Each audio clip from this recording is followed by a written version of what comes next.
This is Matthew, author, artist, and commentator. I run luminousbeings.blog, where you can find all my articles, stories, drawings, and podcasts. Welcome to King of Hearts, Queen of Sorrows, my platform for discussing one of my favorite shows of all time, Mobile Fighter G Gundam. This is episode 6, and it's going to be a good one. Here are the highlights. In violation of Gundam Fight Regulation, International Gundam Fight Regulation, I should say, Domon and Rain return to Neo Japan. Domon relives a day his brother Kyoji tore his family apart and fled to the Earth with the Dark Gundam. It turns out that all along, the man in the photograph has been none other than Kyoji Kashu, Domon Kashu's brother. So, in the beginning of this episode, the narrator says that that we're finally going to get to reveal some of the mystery around the man in the photograph. So, here's the deal. We learned that Domon Kashu was away from from Neo Japan. Looks like he was on the Earth for some years training with Master Asia. The reason I say he was on the Earth is because we'll learn later about some of the training that he did at a place on Earth, or whatever, in a certain place on Earth. So that's kind of interesting. But he makes a comment about his mom having the best food in the galaxy. So I wonder if maybe if that's just hyperbole, or if maybe he and Master Asia traveled together to different parts of the world. Anyway, Master Asia is he's the King of Hearts. He's the master of the top 5 martial artists, and he is able to transfer the title and the crest of the King of Hearts to Domon at some point before his return to his family. And what happens here is that in the beginning of the episode, Domon is drugged somewhere on Earth, and then he's taken to the colony.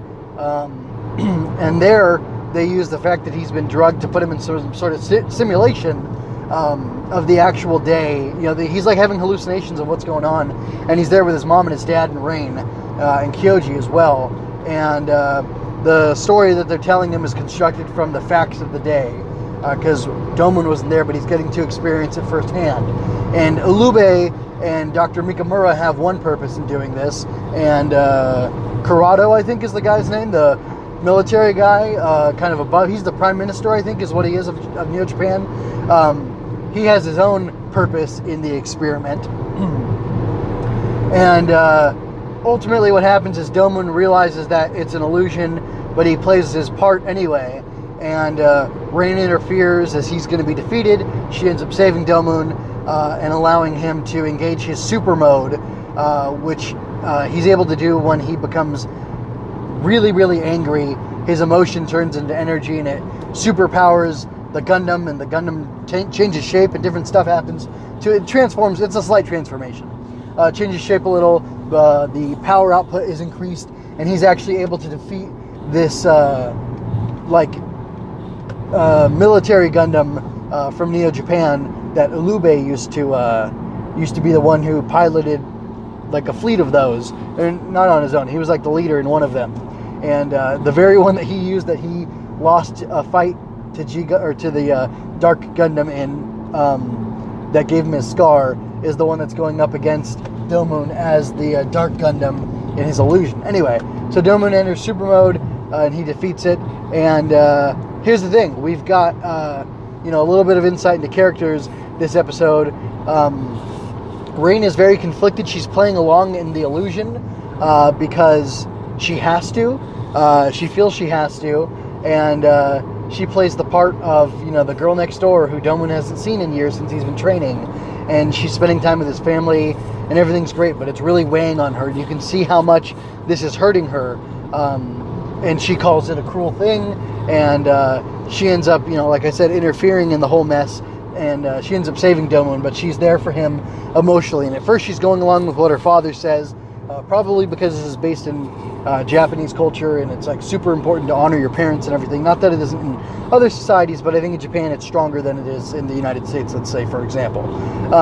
So she wants to go along because she thinks it's a necessary thing, but also to honor her father, I would assume. But she's still defiant and is going to do things her own way to do what's right. So anyway, she helps Domon out there. Domon is cast as such a tragic figure here. We get to see Kyoji tear the family apart. His betrayal of their father, of Dr. Kashu, gets him imprisoned as an accomplice. So the colonial authorities of Neo Japan wanted to execute him for treason and whatnot, as an accomplice to his son's work. The mother gets killed. Mrs. Kashu gets killed. She takes a bullet basically for Kyoji. And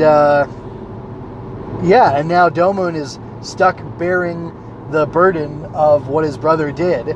And the only way out of this mess, to get his father to be awoken and released from his cryogenic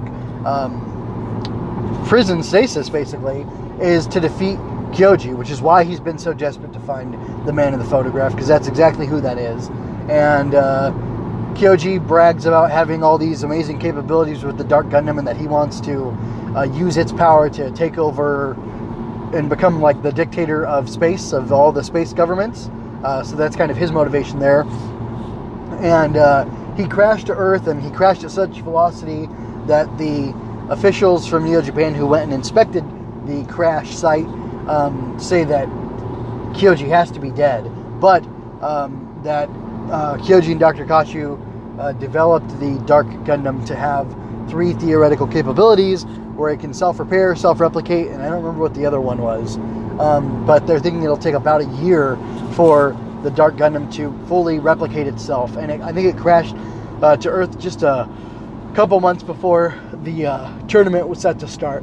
So about towards the end of the tournament is when the Dark Gundam should re-emerge, fully reconstructed and ready to do damage. And Kurado, for some reason, hates Domon and doesn't want him to be a part of it.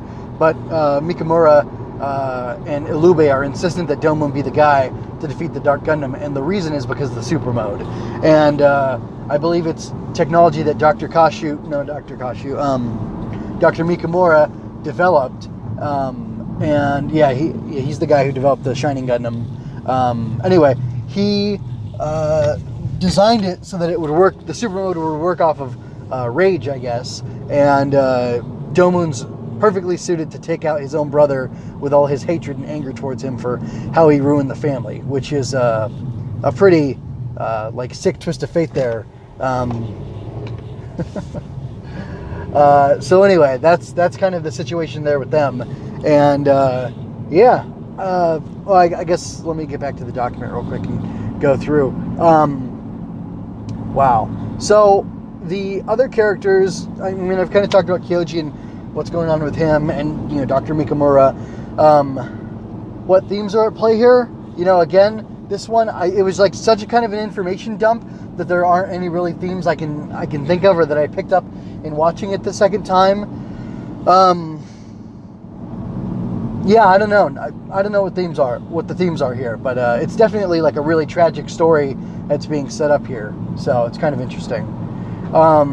Nuggets of lore. I mean, you got the thing about the 3 theoretical capabilities of the Dark Gundam,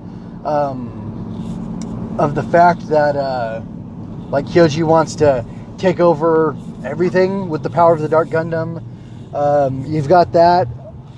Ilube getting his scar from a fight with the Dark Gundam on that day when it went operational is kind of a thing. Oh, I guess we learn about Master Asia, and I think they mentioned the Shuffle Alliance, and these top 5 martial artists, and Master Asia is one of them. And apparently Domon having the King of Hearts passed on to him means that now he's supposedly the greatest martial artist in at least the space colony of Neo Japan. I find it interesting that guy's Master Asia, and that he's helping a Neo Japan guy, because Asia is just general as opposed to Master Japan or something like that. That would make a little more sense. But anyway, we'll learn more about him as we go on later. Rain's gadgets got a feature this episode. She pulled off one of her earrings and used it to like blind and knock out a security guard in order to get away from playing the role of hapless victim or whatever, and going to help Domon with that. So anyway, this is kind of foreshadowing for the future, and me knowing things that are coming. So Basically, you can't trust the government. Maybe that's the theme that's going through this episode and through this section of the show, because this is like a pivot point in G Gundam. And I'll just kind of clearly lay out the problems with all the governments. So first of all, 60 years ago, the space colony governments decided that it was okay to damage Earth by holding the Gundam fight on Earth, as opposed to like on the moon. I don't know if people in G Gundam know this, or in the world of G Gundam know this, but nobody lives on the moon. And there aren't really precious natural resources like running water and plants and animals and things like that on the moon that can be damaged. Also, humans continue to live on Earth. Humans who are too poor to move to the space colonies. I don't know what other situations people are in where they're continuing to live on Earth as opposed to moving to the colonies. So, just to make it all clear, mistake number one is making Earth the battlefield, because that's just wrong. And then the other things I have against the space colony governments is that Mikkelo Chariot, a mobster, is made the champion of the soft colonial folks because he's been a mobster down on Earth. The Americans threatened to assassinate another nation's Gundam fighter. The Americans also kidnapped Chibity's one of his team members, Bunny, because he's not playing ball with them.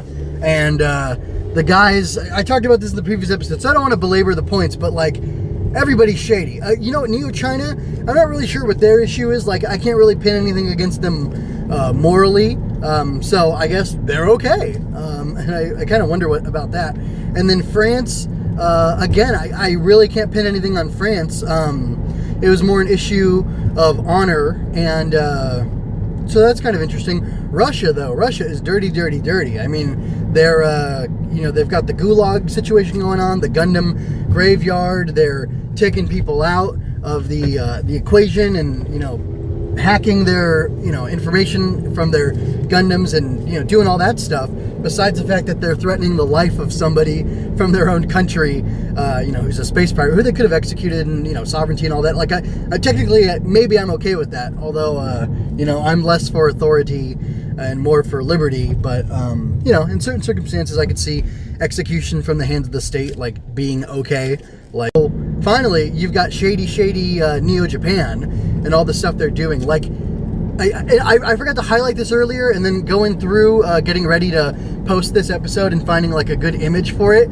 Domon is so happy to be reunited with his family. The way they play out the hallucination or the simulation or whatever, he's in the burned out wreckage of his home that was destroyed, like 3-4 months ago, whatever. After having been away for 10 years, he is so excited to see his mom and dad and to see his brother Kyoji. Like, they hug, they share this really nice hug, and then Kyoji's ribbing him about rain because, again, in the hallucination, Domon, and this was how it would have been, or when they were reunited, this was true too. Domon had been away for 10 years, and he and Rain had been very close as kids, and not like they were dating or anything, but they were good friends as kids. And he went away to train with Master Asia, which I want to know, why was he training with Master Asia, and like, what are the like socioeconomic realities of these people? Because like, you got people on Earth who are like poor and suffering, sort of. I mean, they seem like they're okay in some situations, but in others not, obviously.